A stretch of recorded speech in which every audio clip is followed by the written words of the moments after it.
Hi friends, ഇന്ന് ഞാൻ വന്നിട്ട് നല്ല സൂപ്പർ ടേസ്റ്റിൽ തയ്യാറാക്കി എടുത്തിട്ടുള്ളൊരു റൈസിൻ്റെ റെസിപ്പി ആയിട്ടാണ്. നമുക്ക് ദൂരെയെല്ലാം യാത്ര ചെയ്യുന്ന സമയത്തും അതുപോലെ തന്നെ കുഞ്ഞുങ്ങൾക്ക് സ്കൂളിൽ കൊടുത്തു വിടാനും പിന്നെ നമുക്ക് ലഞ്ചായും ഡിന്നറായും ഒക്കെ കഴിക്കാൻ പറ്റിയ നല്ല സൂപ്പർ ടേസ്റ്റുള്ള ഈ ഒരു റൈസ് എങ്ങനെയാണ് തയ്യാറാക്കി എടുക്കുന്നതെന്ന് നമുക്ക് നോക്കാം. അപ്പം ഞാൻ ഇതിലേക്ക് കൂന്തലാട്ടോ എടുത്തിട്ടുള്ളത്. അപ്പോൾ ഈ ഒരു കൂന്തൽ നമ്മളിവിടെ കണ്ണൂർ കൂന്തൽ എന്നാ പറയുക, ചില സ്ഥലത്ത് കണവ എന്നെല്ലാം പറയുന്നുണ്ട് കേട്ടോ. അങ്ങനെ ഇത് ഞാൻ നന്നായിട്ട് ക്ലീൻ ചെയ്തെടുത്തതിന് ശേഷം ഇതുപോലെ ഒന്ന് വട്ടത്തിൽ കട്ട് ചെയ്തെടുത്തിട്ടുണ്ട്. നിങ്ങൾക്ക് ഇഷ്ടമുള്ള രീതിയിൽ കട്ട് ചെയ്തെടുക്കാം. പിന്നെ ഇതിൻ്റെ തലയും കൂടി ഞാൻ എടുത്തിട്ടുണ്ട് കേട്ടോ. ഇതിൽ ഒരുപാട് നമുക്കങ്ങ് വേസ്റ്റാക്കി കളയേണ്ടതൊന്നുമില്ല. ഇനി നമുക്കിത് ഫ്രൈ ചെയ്തെടുക്കണം. ഇതിലേക്ക് ഒരു 1/2 ടീസ്പൂൺ മഞ്ഞൾപ്പൊടിയും 1 ടീസ്പൂൺ നിറയെ തന്നെ മുളക് പൊടി ചേർത്ത് കൊടുക്കുന്നുണ്ട്. പിന്നെ ഇതിലേക്ക് ആവശ്യത്തിന് ഉപ്പ് കൂടി ചേർത്ത് കൊടുക്കാം. ഇനി ഇത് കൈവച്ച് നല്ലതുപോലെ നമുക്കൊന്ന് മിക്സ് ചെയ്തെടുക്കാം. അപ്പോൾ എൻ്റെ വീഡിയോ നിങ്ങൾ ആദ്യമായിട്ട് കാണുന്നതാണെങ്കിൽ സബ്സ്ക്രൈബ് ചെയ്ത് സപ്പോർട്ട് ചെയ്യണേ. അങ്ങനെ ഞാൻ ഇതിവിടെ നന്നായിട്ട് മിക്സ് ചെയ്ത് കൊടുത്തിട്ടുണ്ട്. ഇനി നമുക്കിത് ഫ്രൈ ചെയ്തെടുക്കണം. ഞാൻ ഇതിവിടെ ഒരു പാത്രം സ്റ്റൗവിലേക്ക് വെച്ച് കൊടുത്ത് ഇതിലേക്ക് ഓയിൽ ഒഴിച്ച് കൊടുത്തിട്ടുണ്ട്. ഓയിൽ കുറച്ച് അധികം ഒഴിച്ച് കൊടുത്താലും കുഴപ്പമില്ല. നമ്മൾ ഈ ഓയിൽ പിന്നെ നമ്മൾ ചോറ് തയ്യാറാക്കുന്ന സമയത്ത് എടുക്കുന്നുണ്ട് കേട്ടോ. അങ്ങനെ ഇത് എണ്ണ നന്നായിട്ട് ചൂടായി വന്നതിന് ശേഷം ഞാൻ ഇതിലേക്ക് നമ്മൾ കൂന്തലിട്ടിട്ട് ഫ്രൈ ചെയ്തെടുത്തിട്ടുണ്ട്. ആ ഒരു വീഡിയോ മുഴുവനൊന്നും കാണിക്കുന്നില്ലേ. അങ്ങനെ ഇത് നമുക്കിനി മാറ്റി വെക്കാം. ഇനി നമുക്ക് ചോറ് തയ്യാറാക്കാം. അതിനുവേണ്ടി ഞാൻ ഇതിവിടെ ഒരു പാത്രം സ്റ്റൗവിലേക്ക് വെച്ച് കൊടുത്ത് ഇതിലേക്ക് 2 ടീസ്പൂൺ നിറയെ നെയ്യ് ഒഴിച്ച് കൊടുത്തിട്ടുണ്ട്. പിന്നെ ഇതിലേക്ക് 2 ടേബിൾ സ്പൂൺ ഓയിൽ കൂടി ഒഴിച്ച് കൊടുക്കാം.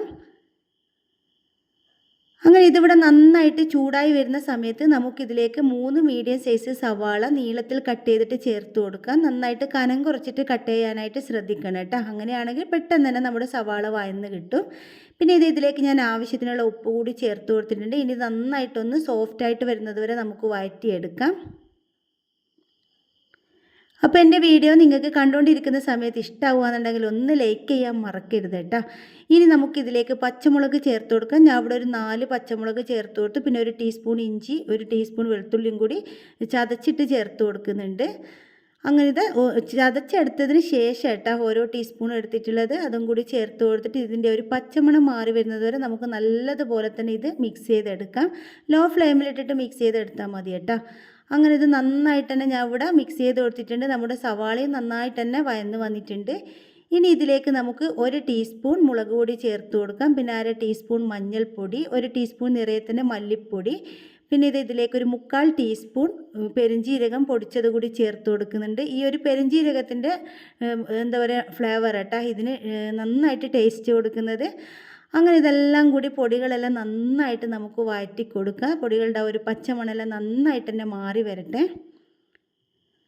അപ്പോൾ ഇതിവിടെ നന്നായിട്ട് ഞാൻ വഴറ്റി കൊടുത്തിട്ടുണ്ട്. പിന്നെ നമ്മൾ നേരത്തെ ഫ്രൈ ചെയ്തെടുത്ത് വെച്ച ആ ഒരു ഓയിൽ കുറച്ച് ബാക്കി ഉണ്ടേനു അതും കൂടി ഞാൻ ഇതിലേക്ക് ഒഴിച്ചു കൊടുക്കുന്നുണ്ട്.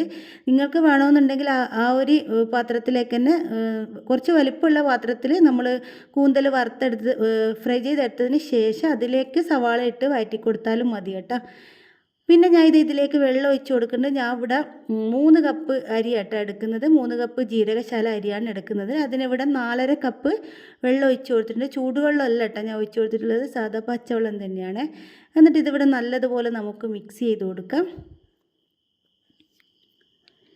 ഇനി ഇതിലേക്ക് നമുക്ക് കുറച്ച് മല്ലിയില ചേർത്ത് കൊടുക്കുക. ഒപ്പം തന്നെ നമുക്ക് ആവശ്യത്തിനുള്ള ഉപ്പ് കൂടി ചേർത്ത് കൊടുക്കണം.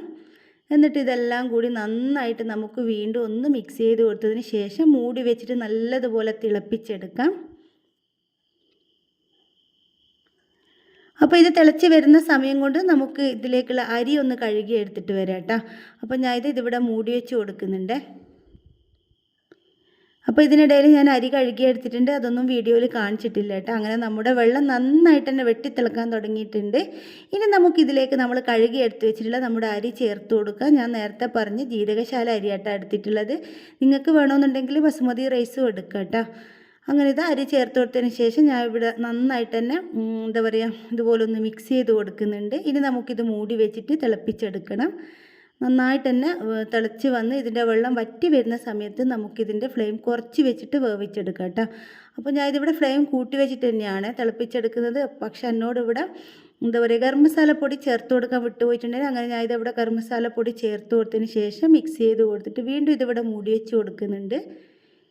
ഇനി ഇത് നല്ലതുപോലെ ഒന്ന് തിളച്ച് കഴിഞ്ഞാൽ വെള്ളം ഒന്ന് വറ്റി വരുന്ന സമയത്ത് നമുക്കിത് ലോ ഫ്ലെയിമിലിട്ടിട്ട് വേവിച്ചെടുക്കണം. അപ്പോൾ ഇതാ വെള്ളമെല്ലാം നന്നായിട്ട് വറ്റി വന്നിട്ടുണ്ട്. ഞാൻ ഇതിവിടെ മിക്സ് ചെയ്ത് കൊടുക്കുന്നുണ്ട്. ഇനി ഇത് നമുക്ക് ലോ ഫ്ലെയിമിൽ ഇട്ട് കൊടുക്കാം കേട്ടോ. അപ്പോൾ ഈ ഒരു സമയത്ത് നമ്മൾ നേരത്തെ ഫ്രൈ ചെയ്തെടുത്ത് വെച്ചിട്ടുള്ള കൂന്തലും കൂടി ഇതിലേക്ക് ഇട്ട് കൊടുക്കണം. എന്നിട്ട് നന്നായിട്ട് നമുക്കിതൊന്ന് മിക്സ് ചെയ്ത് കൊടുക്കാം.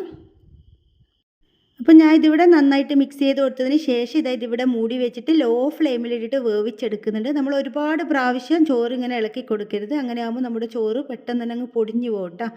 പിന്നെ ഞാൻ ഇത് നന്നായിട്ട് വെന്തതിന് ശേഷം കേട്ടോ കാണിച്ചു തരുന്നത്. നല്ല പാകത്തിന് നമ്മുടെ ചോറ് വെന്തിട്ടുണ്ട്. ഇനി ഇതൊരു അരമണിക്കൂർ ഒന്ന് നന്നായിട്ട് ഇതുപോലെ ഒന്ന് പ്രസ് ചെയ്ത് മൂടി വെച്ച് കൊടുക്കണം. ഫ്ലെയിം ഓഫ് ചെയ്ത് കൊടുത്തതിന് ശേഷം കേട്ടോ ഇങ്ങനെ ചെയ്യുന്നത്. എന്നിട്ട് ഇതൊരു അരമണിക്കൂറിന് ശേഷം ഞാൻ ഇതിവിടെ ഒരു പ്ലേറ്റിലേക്ക് മാറ്റിയിട്ടുണ്ട്. നല്ല അടിപൊളി ടേസ്റ്റുള്ള റൈസ് കേട്ടോ. അപ്പോൾ എല്ലാവരും ഇതൊന്ന് തയ്യാറാക്കി നോക്കണം. കുഞ്ഞുങ്ങൾക്കൊക്കെ ഒരുപാട് ഇഷ്ടപ്പെടും. കുഞ്ഞുങ്ങൾക്ക് മാത്രമല്ല നമുക്ക് മുതിർന്നവർക്കും ഒരുപാട് ഇഷ്ടപ്പെടും കേട്ടോ. നമ്മൾ യാത്ര ചെയ്യുന്ന സമയത്തെല്ലാം നമുക്ക് കൊണ്ടുപോകാനെല്ലാം പറ്റിയ നല്ല അടിപൊളി ടേസ്റ്റുള്ള ഒരു റൈസാണ്. അപ്പോൾ വീഡിയോ നിങ്ങൾക്ക് എല്ലാവർക്കും ഇഷ്ടമായിട്ടുണ്ടാവുമെന്ന് വിചാരിക്കുന്നു. ഇഷ്ടപ്പെട്ടിട്ടുണ്ടെങ്കിൽ എന്നും പറയുന്ന പോലെ തന്നെ ലൈക്ക് ചെയ്യാനും ഷെയർ ചെയ്യാനും സബ്സ്ക്രൈബ് ചെയ്യാനും ഒന്നും മറക്കരുത്.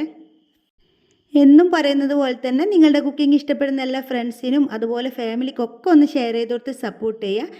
പിന്നെ ഇത് തയ്യാറാക്കിയിട്ട് അഭിപ്രായങ്ങളെല്ലാം കമൻറ്റ് ബോക്സിൽ അറിയിക്കാനും മറക്കരുത് കേട്ടോ. പുതിയൊരു വീഡിയോ ആയിട്ട് നമുക്ക് വീണ്ടും കാണാം.